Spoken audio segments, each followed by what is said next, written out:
Greetings, everyone, and a very warm welcome to another session of Fluent English Unleashed. It's wonderful to have you joining me today. Our focus will be on a crucial element for every language student, keeping your motivation alive. In other words, we'll explore how to remain dedicated, how to persist through challenges, and how to find genuine enjoyment in mastering English, especially during those tougher moments. In these lessons, I speak at a comfortable pace. I choose straightforward vocabulary and emphasize core concepts repeatedly to ensure everything is clear for you. This is also a chance for you to actively participate. You can listen, then echo what I say, and practice speaking along with me. This step-by-step method is known as shadowing. You hear the words, then you voice them yourself. So are you prepared?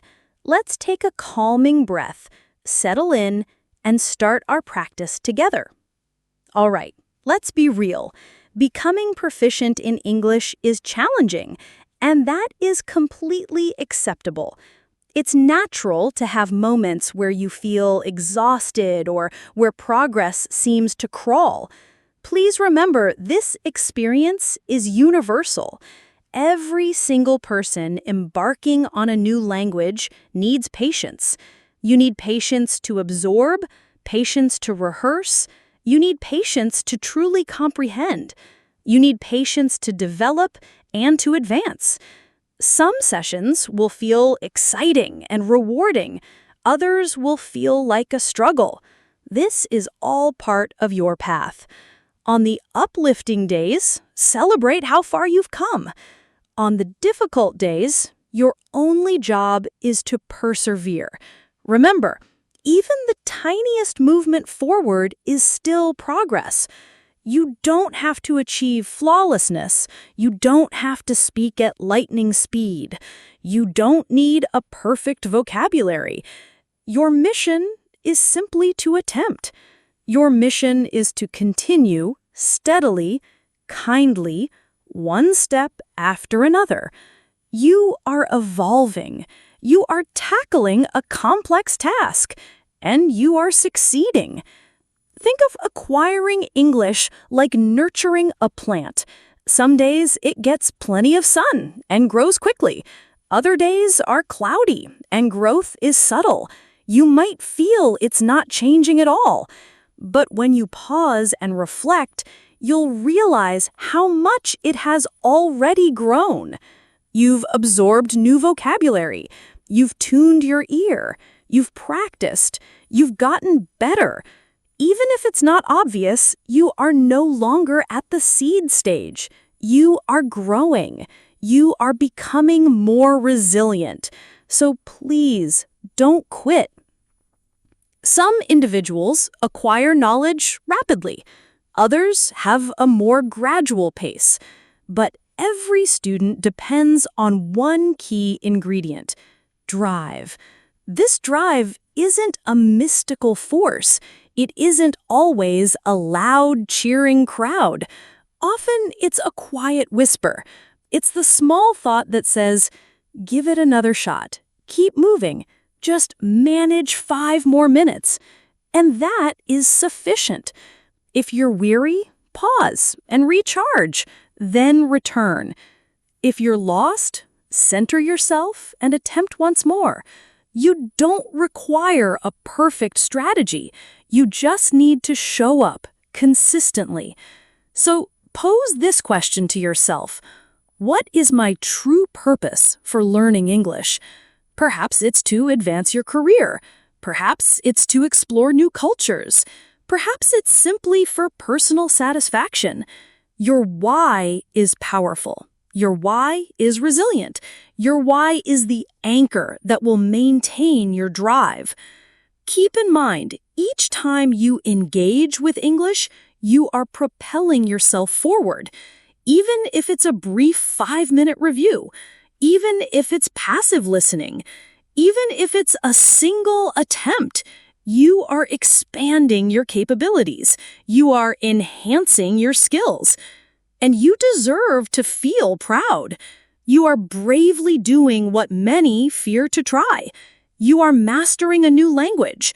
You are unlocking a gateway to the world. And that requires immense bravery. So maintain your drive, maintain your perseverance, and maintain compassion for yourself. Speed isn't the goal. Perfection isn't the goal. The goal is to never stop. So, how do you maintain this drive when exhaustion hits? Let's be truthful. There will be days you feel drained. Your schedule is packed, you feel overwhelmed. You tell yourself, I can't study today.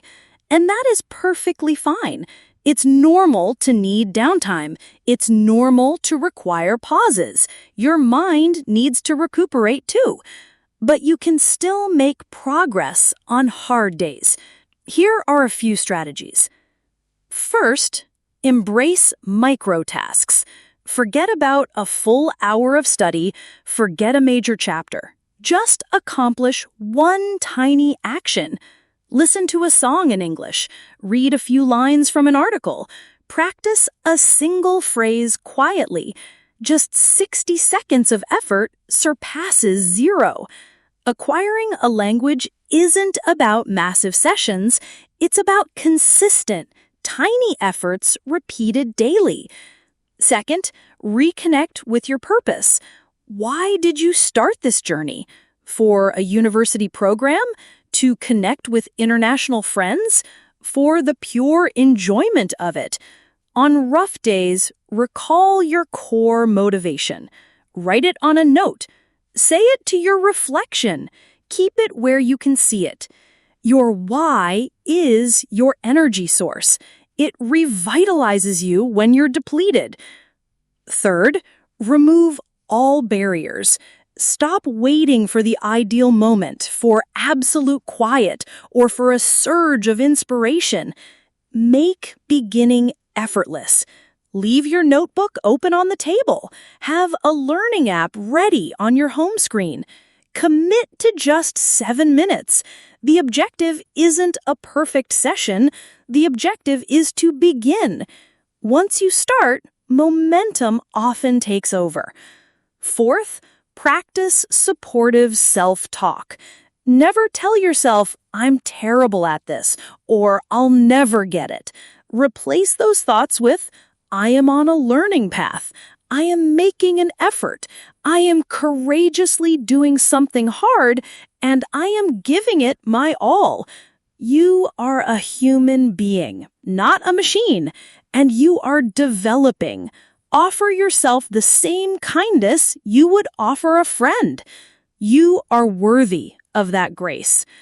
Fifth, acknowledge every tiny achievement. Did you hear English spoken today? Victory. Did you recall a difficult word? Victory. Did you put in any effort at all? Major victory. You don't need monumental milestones. You simply need to recognize the micro wins, the small successes. Appreciate them. Feel positive about them because they are significant. Okay, for this next segment, I'll gradually use more connected thoughts. The pace will remain relaxed, the language will stay accessible, but the flow will be a bit more continuous. This is designed to help your listening comprehension develop naturally. If you miss a word, don't be concerned. It's all part of the process. Just relax, listen, and follow the general ideas. Progress in English is often a gradual process. Sometimes you won't feel it. You study, you listen, you practice, and yet you wonder, is any of this making a difference? Am I actually improving? Why does it still feel so difficult? Here is the reality. You are improving. You are more capable today than you were last week, even if the evidence isn't clear yet. So, how can you make your progress visible? How can you trust that the process is working? Let's discuss some practical methods. One powerful technique is maintaining a learning journal. If you have a small notebook, use it to jot down new phrases you encounter, interesting sentences, or a quick note about what you did in English today. There's no need for essays. A single line per day is plenty. For instance, today I understood the news headline. Or I learned the word perseverance. When you look back in a few weeks, you'll be amazed. You'll think, I struggled with this before, and now it's simple. That, right there, is tangible proof of your advancement. Another method is to use voice recordings. Your phone's basic recorder is perfect. Speak a few sentences in English. For example, my name is David. My goal is to read novels in English. Do the same thing again in a month. Listen to both recordings side by side. You will hear the difference. A smoother flow, clearer pronunciation, more confidence. This makes your progress something you can actually hear. Also, pay attention to the small comprehension. Progress isn't always a high exam score. Often, it's silent and personal. It's the first time you catch the joke in a TV show. It's the moment you think directly in English without mentally translating. It's when you automatically use the right past tense verb. These are quiet, significant triumphs. Finally, make a point to glance backward. We often fixate on what's still out of reach, like, I can't understand every accent yet, or I still hesitate when I speak. Try shifting your gaze. Look at what you couldn't do a few months ago. Could you follow this podcast then? Could you easily introduce yourself? Could you write a short email? Reflecting on your past self shows you unequivocally that you are not stationary. You are moving. Progress might be incremental, but incremental progress is permanent progress. Okay, in this final part, I want to discuss a vital mindset, learning to love the process itself, even with its slow pace and inevitable errors. The sentences will remain clear, but will flow together to continue strengthening your listening skills. True learning is a personal voyage, not a competitive sprint. There's no need to outperform anyone else. Adopting a language is like a long hike.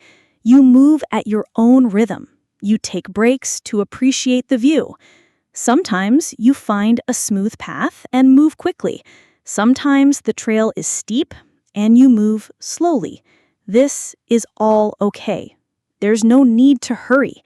The only requirement is not to leave the trail. Remember, there is happiness to be found in learning itself. There is joy in the micro wins, the pride when you order a coffee successfully abroad, the thrill of exchanging a few words with a traveler, the satisfaction of recalling an idiom you learned. These moments are small, but their positive impact is large. You don't need external validation to know you're succeeding. You can feel it internally. A major hurdle for many is the fear of errors. You might think, I won't speak because my grammar might be wrong, or I feel embarrassed by my accent.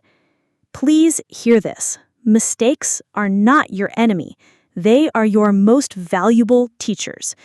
A child learning to ride a bicycle will fall countless times. We don't scold them. We encourage them to get back on. That is the only way learning happens. You are that child, just on a linguistic bicycle. You are wobbling. You are trying. You are learning. So if you mix up a preposition, it's fine. If your sentence structure is awkward, it's fine. If someone offers a correction, welcome it. It means you are actively learning. Everyone makes mistakes. It's a sign of effort. Furthermore, your study time doesn't always have to be formal. Infuse fun into it. Follow an English-speaking creator on a topic you love.